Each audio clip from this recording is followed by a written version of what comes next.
I forgot to finish writing last night. I'm not sure what I expected to see when I ran up the stairwell and looked out the heavy metal door's window. I'm feeling a little ridiculous. Last night's fear seems hazy and unreasonable to me now. I can't wait to go out into the sunlight. I'm gonna check my email, shave, shower, and finally get out of here. Wait, I think I heard something. It was thunder.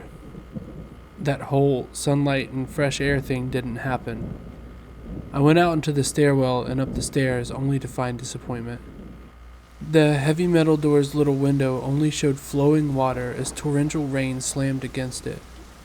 Only a very dim, gloomy light filtered in through the rain, but at least I knew it was daytime, even if it was a gray, sickly, wet day. I tried looking out the window and waiting for lightning to illuminate the gloom, but the rain was too heavy and I couldn't make out anything more than vague, weird shapes moving at odd angles in the waves washing down the window.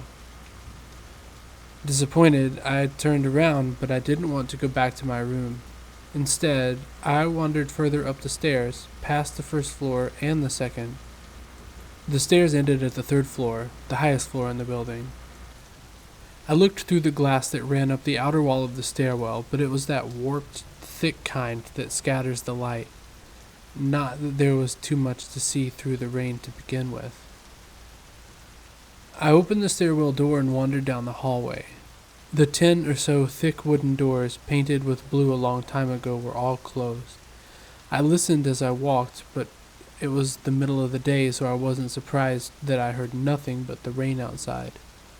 As I stood there in the dim hallway listening to the rain, I had a strange fleeting impression that the doors were standing like silent granite monoliths erected by some ancient forgotten civilization for some unfathomable guardian purpose. Lightning flashed, and I could have sworn that for just a moment the old grainy blue wood looked just like rough stone. I laughed at myself for letting my imagination get the best of me, but then it occurred to me that the dim gloom of the lighting must mean that there was a window somewhere in the hallway. A vague memory surfaced, and I suddenly recalled that the third floor had an alcove and an inset window halfway down the floor's hallway. Excited to look out into the rain and possibly see another human being, I quickly walked over to the alcove, finding the large thin glass window. Rain washed down it, as with the front door's window, but I could open this one. I reached a hand out and slid it open, but hesitated. I had the strangest feeling that if I opened that window, I would see something absolutely horrifying on the other side. Everything's been so odd lately. So I came up with a plan, and I came back here to get what I needed. I don't seriously think that anything will come of it, but I'm bored and it's raining, and I'm going stir crazy. I came back to get my webcam.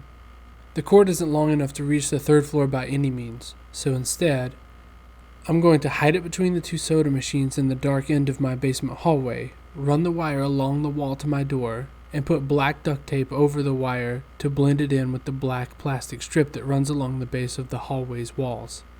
I know this is silly, but I don't have anything better to do. Well, nothing happened.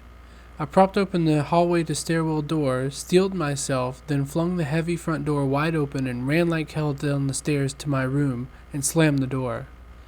I watched my webcam on my computer intently, seeing the hallway outside my room and most of the stairwell.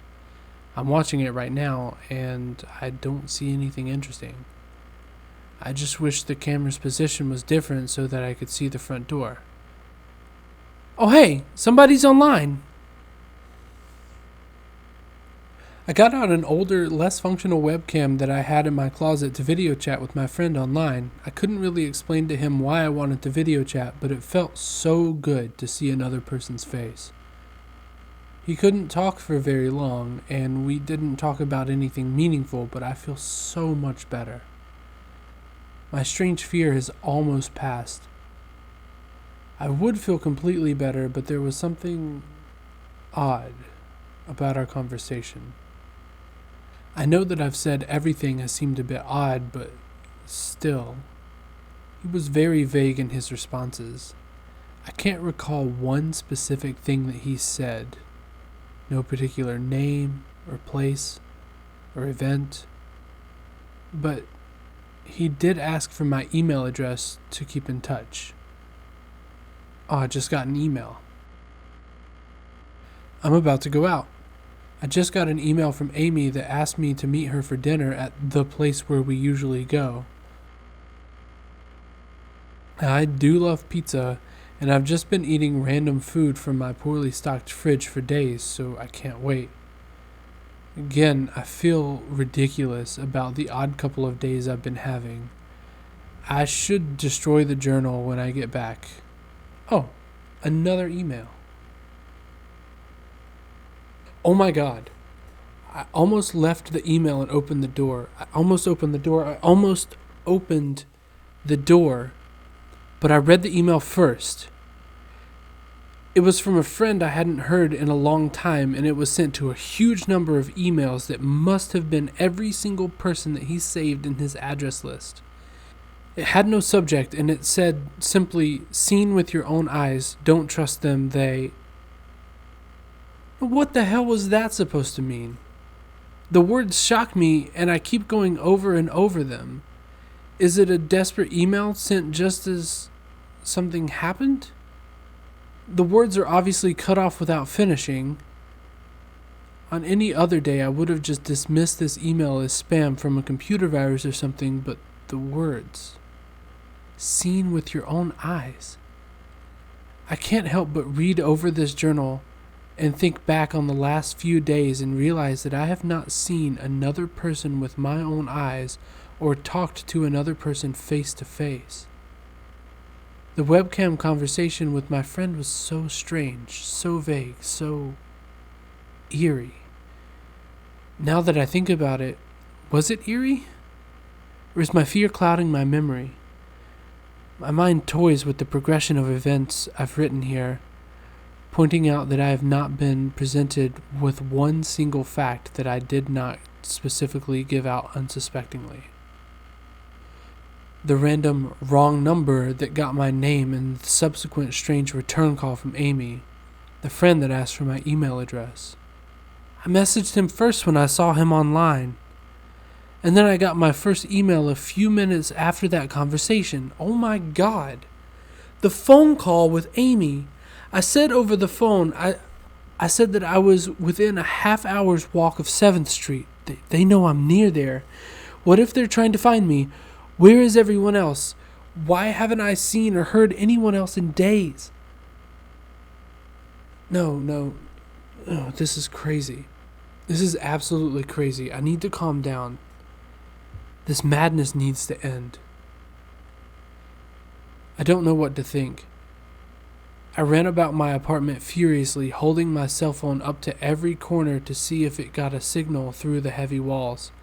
Finally, in my tiny bathroom near one ceiling corner, I got a single bar. Holding my phone there, I sent a text message to every number on my list. Not wanting to betray anything about my unfounded fears, I simply sent, "You seen anyone's face lately?" At that point, I just wanted any reply back. I didn't care what the reply was or if I embarrassed myself. I tried to call someone a few times, but I couldn't get my head up high enough. And if I brought my cell phone down even an inch, it lost signal. Then I remembered the computer and rushed over to it, instant messaging everyone online. Most were idle or away from their computers. Nobody responded. My messages grew more frantic, and I started telling people where I was and to stop by in person for a host of barely passable reasons. I didn't care about anything by that point. I just needed to see another person. I also tore my apartment up looking for something that I might have missed. Some way to contact another human being without opening the door. I know it's crazy and I know it's unfounded, but what if? What if? I just need to be sure. I taped my phone to the ceiling in case.